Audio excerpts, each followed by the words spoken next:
नमस्कार। बिहार तक में आपका स्वागत है और मैं हूं सुजीत। तो विपक्षी एकता पर अब बैठक 23 जून को होने जा रही है पटना में। इससे पहले भी पटना में ही होनी थी 12 जून को, लेकिन अब तारीख को आगे बढ़ा दिया गया है क्योंकि 12 तारीख की बैठक में कांग्रेस के जो बड़े नेता हैं राहुल गांधी और कांग्रेस के राष्ट्रीय अध्यक्ष मल्लिकार्जुन खड़गे किसी कारण से शामिल नहीं हो पा रहे थे और कांग्रेस की तरफ से किसी तीसरे व्यक्ति को यहाँ भेजने की तैयारी हो रही थी। तो बेहतर समझा गया कि 23 को ही ये बैठक कर दी जाए। लेकिन आपको ये बता दें कि 23 जून की बैठक पहले से ही तय थी। पहले ही कांग्रेस ने ये संकेत दे दिया था, क्योंकि बैठक जब तय होती है, जैसे 12 जून की ही बैठक हुई, तो सब एक एक नेताओं से, जो भी पार्टी है उनके शीर्ष नेताओं से नीतीश कुमार ने खुद टेलीफोन से बातचीत की और 12 जून तय हुआ। लगभग सभी जो नेता थे वो 12 जून के लिए तैयार थे। एक कांग्रेस के नेता इसके लिए तैयार नहीं थे। कांग्रेस की तरफ से ये पहले ही कहा गया कि इसको 23 को रखा जाए। और एक जो तमिलनाडु के मुख्यमंत्री हैं एम.के. स्टालिन, वो भी किसी कार्यक्रम की वजह से 12 जून की बैठक में शामिल नहीं होते। तो कहने का मतलब ये है कि कांग्रेस ने पहले ही कह दिया था कि आप 23 जून को ये बैठक रखिए, लेकिन नीतीश कुमार को लगा कि 12 जून को अगर शुरुआत करेंगे तो अच्छा होगा। हो सकता है कोई वजह रही हो 12 जून को बैठक करने की। और लेकिन बाद में पता चला कि कांग्रेस के जो बड़े नेता हैं वो इसमें शामिल नहीं हो रहे हैं, तो इस बैठक को टाल देना ही मुनासिब समझा गया। चलिए, ये तो बैठक की बात थी, तारीखों की बात थी। तारीखें बदलती रहती हैं और बैठक की तारीख भी बदल गई है। लेकिन 18 दलों के शीर्ष नेता पटना में पाटलिपुत्र की धरती पे मिलकर बैठक कर रहे हैं। ये बहुत बड़ी बात है। आप सोचिए कि ये 18 दल जो हैं, इसमें 12 दल ऐसे हैं जो अगर फेयर समझौता कर लेते हैं आपस में, तो करीब 450 सीटों पर बीजेपी को कड़ी टक्कर दे सकते हैं।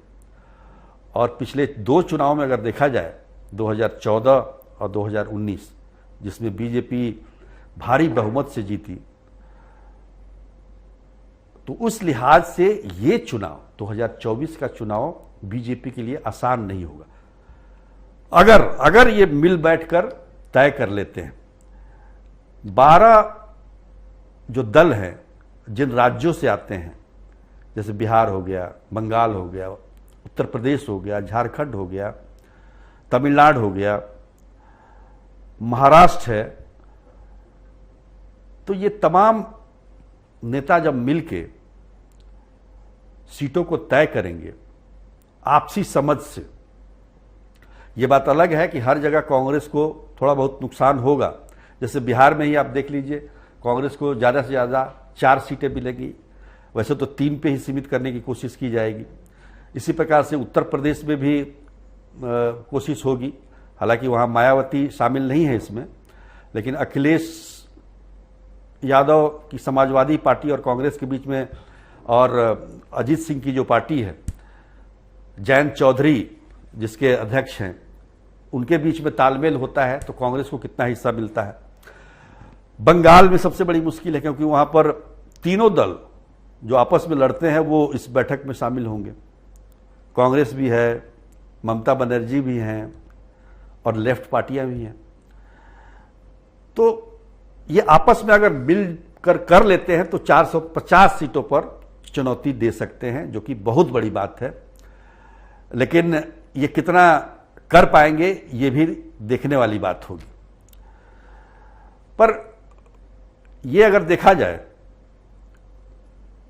इस बैठक के मायने, क्योंकि इस बैठक के केंद्र बिंदु में नीतीश कुमार हैं और पाटलिपुत्र की धरती पर, इंद्रप्रस्थ की धरती पर यह बैठक नहीं हो रही है, पाटलिपुत्र की धरती पटना में ये बैठक हो रही है। तो समझिए कि इससे पाटलिपुत्र का महत्व भी काफी बढ़ गया है, क्योंकि एक जमाने में सत्ता का केंद्र रहा था पूरे भारतवर्ष का मगध साम्राज्य। आज उसी धरती पर बीजेपी को, उसी धरती से बीजेपी को चुनौती देने की कोशिश हो रही है। कोशिश तो काफी कोशिश एक व्यापक शब्द है, कितनी कामयाबी मिलती है वो भी देखने की बात है।